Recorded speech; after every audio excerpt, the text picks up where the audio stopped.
Alhamdulillah.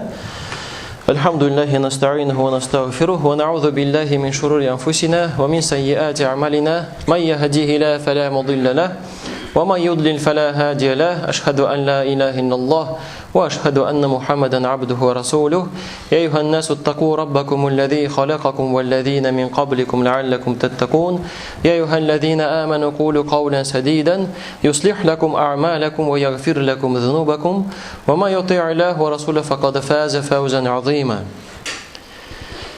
Ja'far bin Abi Talib Efiopiya патшасында теге Пайгамбарыбыз Мухаммад саллаллаху алейхи ва саллям турында сорагач, шундый җавап кайтарды. Без ди җаһил халык идек. Ташларга гыйбадат кыла идек. Үләксә ашый идек. Туганлыкны үзә идек. Күршеләргә начар идек. Арабызда көчле булганы зәгыйфне юкка чыгарады, түбәнсетәдер. Монда истәп кенә җибәрәм ул аның сүзенә. Хатын-кызларны кимсетә идек. Түбәнсетә идек. Хәтта кыз бала туса, аны исән хәлдә күмү горурлык иде. Хәтта бу кеше килгәнчә кадәр. Пайгамбарыбыз Мухаммад саллаллаху алейхи ва саллям килгәнчә кадәр маҗусилик белән хатын-кызның дәрәҗәсе төшә бара. Чөнки әлбәттә хатын-кыз иргә караганда зәгыйфрәк. Физик яктан булсынмы, мораль яктан булсынмы.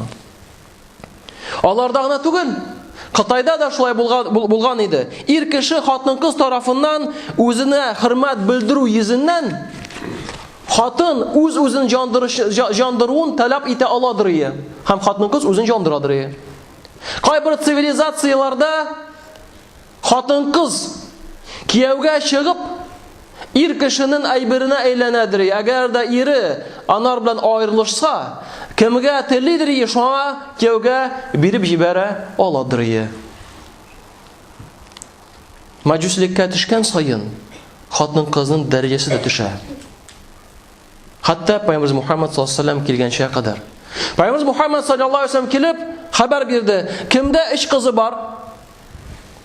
Һәм ул аларга карата юмарт булды. Аларга карап тәрбия иткән булса, алар аның җәннәткә керүенә, алар аның, ягъни безнең Алла бирсә, кызларыбыз булса, җәннәткә керүенә сәбәп булып торар. Шул вакытта бер сахаба сорау бирде: ике булса нәрсә? Ике дә булсын диде Пайгамбарыбыз Мухаммад саллаллаху алейхи ва саллям. Менә хатын-кызның дәрәҗәсе. Allah subhanahu wa ta'ala Kur'an-ı Kerim'de ayet: "Euzu billahi mineşşeytanirracim. Ya eyyuhan nasu ittaqu rabbakumul-lezî halaqakum min nefsin vâhide ve halaqa minha zawcaha ve batha minhuma rijalan kesiran ve nisa." Ey kişiler, sizni bir kişiden yaratkan, andan par yasap, ikisinden yaratıp күп irlerini hem күп hatınlarını dünyaga çeşken Allahudan saklanıgız. En-Nisa surası 1. ayet. Хатын кызлар bizler белән Allah subhanahu wa ta'ala алдында bir тигез. Allah subhanahu wa ta'ala алдында biz fakat белән takvalык белән генә аерылып торабыз. Илля атқакум. Takvalык белән генә. Кимсетеп кара. Кыерсытып кара. Кыямәт көнне җавап бирәчәксең. Монда шит кешегә тиеп булмый. Адресез итеп тисән, кыямәт көнне җавап бирәчәксең. Инде әгәр дә син кызың булсынмы, хатының булсынмы, апаң булсынмы, инде әниң дә булса, монда кулыңа түгел, монда сүздә авыр тидерү. Сүзне әйтер алдында берничә тапкыр уйла. Чөнки кайбер эшләкләрдә адәм баласы бер сүз әйтергә мөмкин. Анарга игътибар бирмичә. Ләкин шул сүз аркылы, шул сүз сәбәпле 70 елга җәһәннәмгә salınır. Şunda bulacak. Allah subhanahu wa Kur'an-ı Kerim'de ayet: "Euzu billahi mineşşeytanirracim. Men amile salihan min zekarin aw untha وهو مؤمن فلنحيينه حياة طيبة ولنجزينهم أجرهم بأحسن ما كانوا يعملون.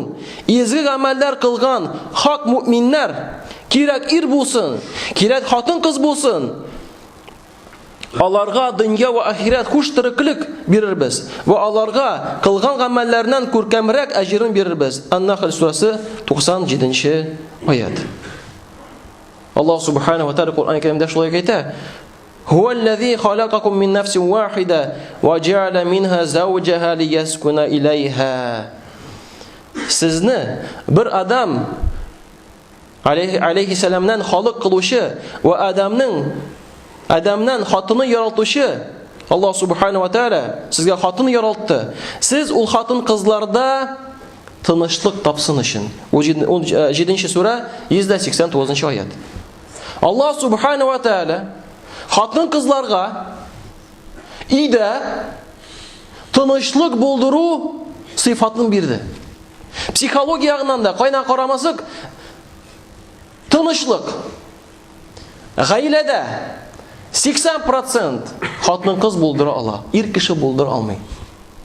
Demek eğer de Allah subhanahu wa ta'ala xатын qızga şunday derece birdi iken, demek onun derecesi zor. Bu layıqna birilmey bit. Eğer de Allah Teala derece birdi, ul derece, ul ihsanlık birdiyken demek ul anın bilen eğer de faydalansa ecrin tabu Allah. Kim aldığında? Allah subhanahu wa ta'ala aldığında. Qaraz nişik bizning dinimiz irata yaxshi muomalada bo'lurga. Qabir shaqlarda bir-birimiz bilan ko'rishamiz, quchoqlashamiz, yilmayamiz. O qardoshim, ko'pmi seni ko'rdim, ko'rmadim men seni ko'pmi, nechik hallaring, shod seni ko'rga, kuni bu uyda bo'lmading, iya qaytasingda. Kavkazlar aytar bit, litso kamen. Yüzü tosh. Bunda yilmayu da yo'q. Matorimning hallaring da yo'q. Bunda tosh. Men aytmayim. Balki bunda xotin qizda g'ayib bordir, kim bilgan. Lakin biz bit o'zimiz uchun javob berishakmiz. Payg'ambar Muhammad sollallohu alayhi vasallam bir hadisda aytadi: "Hamishining yilmayung o'zing qardoshingga, u sadaqa de. Xotiningga yilmaysan, sadaqa bo'lmaymanla." Sadaqa bo'la. Xotin qizlarimizga, apalarimizga, inlarimizga yilmayu da sadaqa bo'lacak. Bilmaslik kerak. Ham qayshan deb Payg'ambar Muhammad sollallohu alayhi vasallam ir kishi bir rizq olib quli bilan xotinning og'zina solsa, ul da sadaqa bo'lacak. Bu bir jamoat xotin qizlarga yaxshi muomalada bo'lu turunda so'z bora tugilmasin. Ham agarda ir kishi o'z xotinini qori, xotini irine qori, Allah subhanahu wa ta'ala bularga marhamatlik bilan qori. Ham agarda ular bir-birini qo'ldan tutishsalar, ularning qo'llaridan ağaçtan yapraqlar tushgan şekilde günahlar da qıyıla. Mene narsa ol cemaat. Bizning xotinlarimiz ul biznes proyekt. Alar aşa biz ajir jiyalabız. Alar da biz aşa ajir jiyalalar. Çünkü biz Allah subhanahu wa ta'ala bir tigiz. İslam dini bilen kildi xilqi. Ul xilqi bit ir kishilarning orasında tugul. Xotinlarga qarata da yaxshi xilqili bo'lira kerak. Çünkü kıyamet günde biz onu biliriz bit eng ağır bulaşak imanlı kişilerinin mizanında yaxşı xilqi. Yaxşı xilqi günahlarını bitire. Naşar xilqi izgiliklerini bitire başlay. Nindi niyet bilan yaşaymiz, tağın şuna qaytabız. Nindi niyet bilan yaşaysin. Nindi niyet bilan iya qaytasın. Nindi niyet bilan muomalat tuzaysin. Unutmagız. Peygamber Muhammed sallallahu aleyhi ve sellem bir vakitni Ka'batulloh yanında turganda shunday ma'noda so'zlar aytdi. Agar da seni tashlab suta boshlasalar de. Bu Allah subhanahu wa ta'ala oldinda yengilroq. Nasab bilan solishtirganda bir musulmonning bir tomchi qoni tushidan da u yengilroq de. Bu bit irkishigina tugul, bu xotin qizdan bunda tiya. Shokir agar da biz musulmon xotin qiz bilan, xotining bilan, erim bilan, qizing bilan sen muomalat tuzaysan, unutma. Bu xotinning darajasi zo'r. Albatta seniki de zo'r Alloh oldinda. Lakin ul xotin qizning da anni bo'lsinmi? Хатының булсынмы, апаң булсынмы, Аллаһ субханаһу ва тааля алдында дәрәҗәсе зур. Инде без җәмәгать әни кеше турында әйтсәк, монда сүзләр бик күп инде. Әни кешенең дәрәҗәсе зур. Кайбер кешеләр өчен бәлки әни кеше җәннәткә керүенә сәбәп булачак, бәлки. Кайбер кешеләрнең әнине, әтин хакын белү бу дөньяда ук бәхеткә алып бара.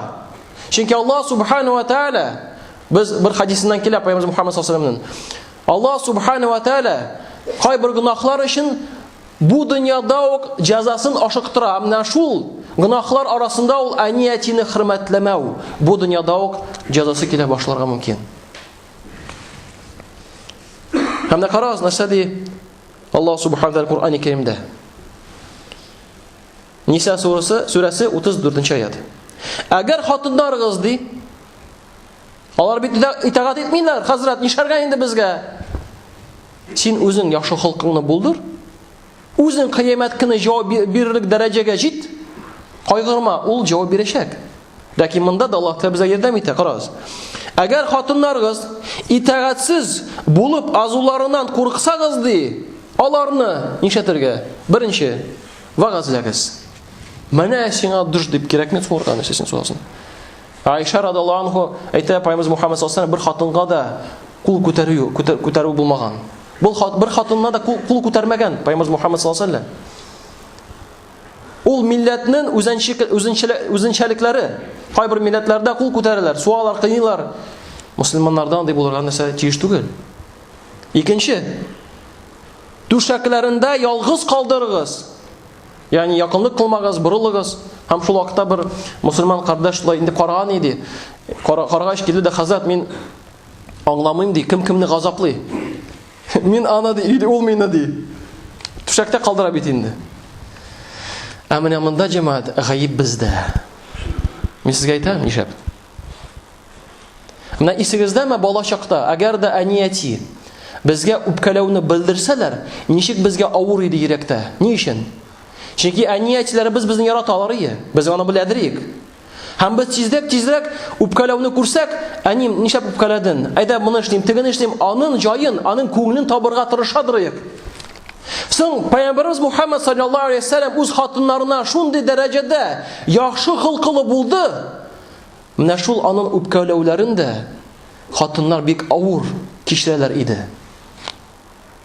Шуңа әгәр дә без хатыннарыбызга карата яхшы муамәләдә булсак, шундый дәрәҗәдә, әгәр дә син үпкәләгәч анарга авыр булса мораль яктан, Аллаһка шөкер дип әйт. Димәк, муамәләң яхшы. Әгәр дә син бырылдың да киттең, ярый кит дисә, бу димәк инде син муамәләң нәрсәдер монда храмайт. Яхшыртырга кирәк. Һәм дәвамда әйтәм инде, өченче, сугыгыз ди. Хәзер нәрсә белән сугырга? Бүрәнә беләнме? Кул беләнме? Юк инде. Ибн Аббастан сорагач, ничек сугырга дигәч, теге мисвак бар, тешне чистартабыз, менә шуны таяк. Менә шуның белән диде. Ягъни кыйнау ислам динендә юк.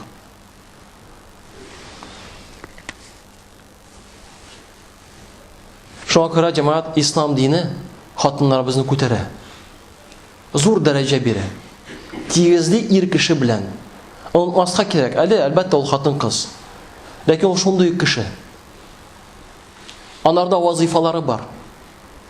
Без аларның вазифаларын үтәргә, ярдәм итәргә тиешбез, күпме булдыра алабыз. Һәм алар да безгә ярдәм итәргә тиешләр. Әгәр дә біз бер-беребезне Аллаһ ризалыгы өчен яратсак. Чөнки әгәр дә бер мусульман икенче мусульманны Аллаһ ризалыгы өчен яратса, шул вакытта уланырга бу дөнья гына түгел, киләчәктә дә җәннәткә керүен тели. Һәм 100% сезгә әйтәм, ахырда. Bir ир кеше дә, bir хатын кыз да киноларда күрсәткән мәхәббәтне теләми. Бу ялган. Һәрбер ир кеше тели аны Аллаһ ризалыгы өчен яратуын.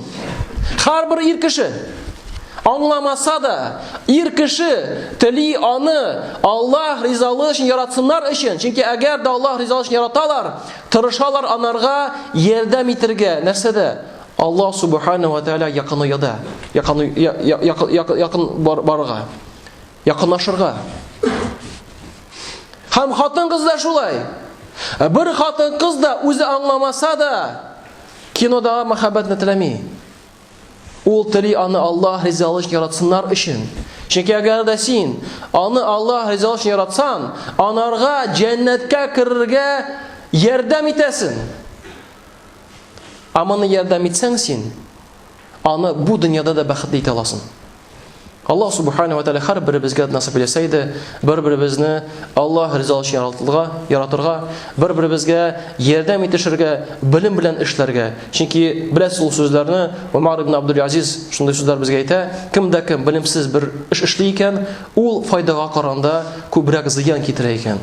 Субханакаллаһумма бихамдик, ла илаха илля ант, астагфирука ва атубу илейк, валлаһу самиуд дуа.